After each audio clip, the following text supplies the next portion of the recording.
Good morning friends. आज के आमी तोमादेर जोन्नो शुक्तोर रान्ना एनेछि। आज के हल्का हल्का बृष्टि पड़छिलो बोले এই গানটা চালিয়ে সুন্দর করে তোমাদের জন্য রান্নাটা পরিবেশন করে দেবো। এবার শুক্তো বানানোর জন্য আমরা আজকে কী কী নিয়েছি সেটা দেখে নিই। আগে নিলাম কাঁচা কলা, তারপর তোমার আলু, সজনে ডাঁটা, উচ্ছে, পেঁপে আর বেগুন নিয়েছি। এবার আমি একটা পাত্রেতে জল নিয়ে পেঁপে, আলু আর সজনে ডাঁটাকে নুন দিয়ে হালকা করে সেদ্ধ করে নিয়েছি। এবার একটা কড়াতে তেল গরম করে তার মধ্যে বড়িগুলোকে ঢেলে দিয়েছি।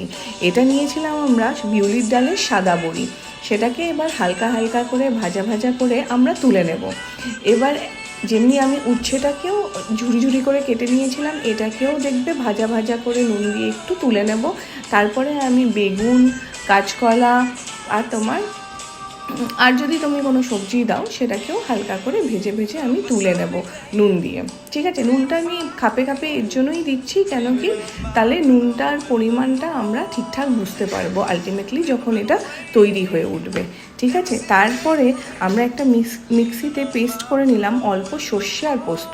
এটাতে কিন্তু আর কোনো মশলা যায় না, শুধু পোস্ত আর সর্ষে যাবে। ঠিক আছে, আরেকটা কড়াতে তেল নিয়ে আমি এবার শুকনো লঙ্কা ফোড়ন দিয়ে দিলাম, তার মধ্যে আমি 5 ফোড়নটা দিয়ে দিয়েছি।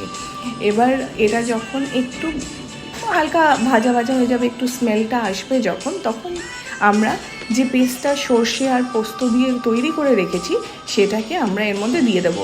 তার আগে একটু বলে নিই, আমরা একটা ড্রাই মশলা রোস্ট করে রেখেছি, সেটা হচ্ছে ড্রাই মৌরি আর রাঁধুনি, সেটাকে রোস্ট করে আলাদা করে রেখেছি যাতে ওটা শেষ পাত্রে দিতে পারি। এবার যেটা মশলাটা পেস্টটা আমরা তৈরি করে রেখেছি সর্ষে পোস্ত, এটাকে এই ভাজার মশলার মধ্যে দিয়ে হালকা নেড়ে চেড়ে নিলাম। আর যা যা আমাদের সবজি ছিল সেটাকে তারপরে দিয়ে দিলাম এর মধ্যে।